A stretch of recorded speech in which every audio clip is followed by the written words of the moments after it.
মমতা ব্যানার্জি সবসময় ইমপ্রেশন দিয়েছিলেন যে তোমরা যা খুশি করতে পারো, তৃণমূলের ক্যাডার হলে তুমি যা দোষ করো তোমার সেটা ক্ষমা হয়ে যাবে। এখানে আপনি যে দল হতে পারেন, যে ধর্মের মানুষ হতে পারেন, মহিলার যদি কোনো অত্যাচার হয় তাহলে আমরা কিন্তু ছেড়ে কথা বলবো। আমি একজন মহিলা এবং অন্য মহিলার জন্য আমার একটাই প্রায়োরিটি, বাচ্চাদের জন্য একটাই প্রায়োরিটি যে কোনো রকম আরজি করের মতো ঘটনা, পার্কস্ট্রিটের মতো ঘটনা, কালিয়াচকের মতো ঘটনা যেন না হয়। স্ট্রিক্ট ইনস্ট্রাকশন আমার ডিপার্টমেন্ট থেকে দিয়ে দেওয়া হবে পুলিশকে যে বিচার ইনভেস্টিগেশন পরে হবে, প্রথমে 0 FIR করতে হবে, সে যে মহিলাই যাক, এবং যদি FIR না করে আমরা কিন্তু স্ট্রিক্ট অ্যাকশন নেব। আমার সঙ্গে এই মুহূর্তে রয়েছেন অগ্নিমিত্রা পাল, যিনি রাজ্যের পূর্ণ মন্ত্রীর দায়িত্ব পেয়েছেন। দিদি, প্রথমেই বাংলা হাটে আপনাকে স্বাগত। আমি বলবো আপনি কালকেই দায়িত্ব বুঝে নিয়েছেন, আজকেও আপনি ডিপার্টমেন্ট ঘুরলেন, কি বুঝলেন? মানে সমস্ত বোঝার চেষ্টা করছি। বিরাট বড় দপ্তর, দুটো দপ্তরই বিরাট বড়, urban development and municipal affairs and women and child, দুটোই আমার খুব কাছের এবং বিরাট বড় দপ্তর, স্পেশালি মানুষের জীবনে এফেক্ট করার মতো একটি দপ্তর, দুটি দপ্তর। সুতরাং খুব ভালো টিম, বিরাট বড় টিম।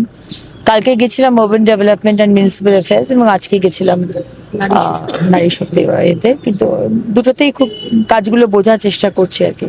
নারী ও শিশু কল্যাণ নিয়ে আপনি নিজেও অনেক কাজ করেছেন, মানে যখন আপনি রাজনীতিতে আসেননি তার আগের থেকে আপনি কাজ করছেন।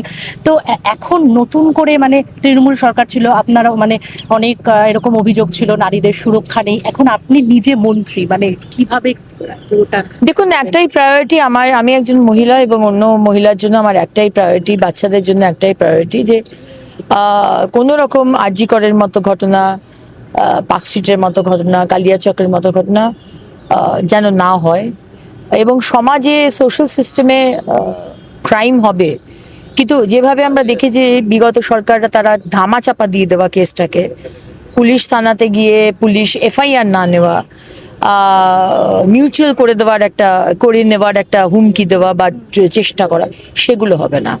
স্ট্রিক্ট ইনস্ট্রাকশন আমার ডিপার্টমেন্ট থেকে দিয়ে দেওয়া হবে পুলিশকে যে বিচার ইনভেস্টিগেশন পরে হবে, প্রথমে 0 FIR করতে হবে, সে যে মহিলাই যাক, এবং যদি FIR না করে আমরা কিন্তু স্ট্রিক্ট অ্যাকশন নেব।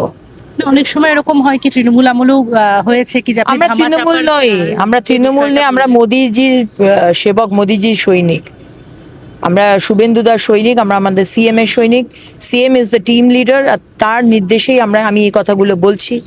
No tolerance to women atrocity, এবং আমাদের ম্যানিফেস্টো দেওয়া আছে প্রত্যেক মহকুমাতে মহিলা থানা, প্রত্যেক থানাতে মহিলা help desk, CCTV camera, helpline. আজকেও কথা হয়েছে ডিপার্টমেন্টের সাথে, ইমিডিয়েটলি হেল্পলাইন নাম্বার মহিলাদের জন্য, বাচ্চাদের জন্য আছে, চাইল্ড হেল্পলাইন নাম্বার আছে, উইমেন হেল্পলাইন নাম্বার নেই, ইমিডিয়েটলি সেটা শুরু করা।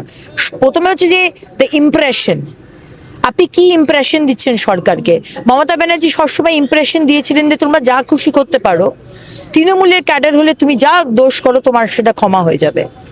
এখানে আপনি যে দল হতে পারেন, যে ধর্মের মানুষ হতে পারেন, মহিলার যদি কোনো অত্যাচার হয় তাহলে আমরা কিন্তু ছেড়ে কথা বলবো। একদম প্রথম থেকে zero tolerance. Absolutely zero tolerance two crime against women. দিদি, 15 বছর তৃণমূল রাজত্ব করেছে, সেখানে নারী ও শিশু কল্যাণ দপ্তর সামলেছেন শশী পাজা, মানে কি কাজ করলেন? মানে দপ্তর তো আপনি ঘুরলেন। দেখুন, আমি কারুর এগেইনস্টে কোনো কিছু বলতে চাই না, বাংলার মানুষ জবাব দিয়ে দিয়েছে কি কাজ হয়েছে, আমি আলাদা করে কাউকে ডিফেম বা ডিমিন করতে চাই না।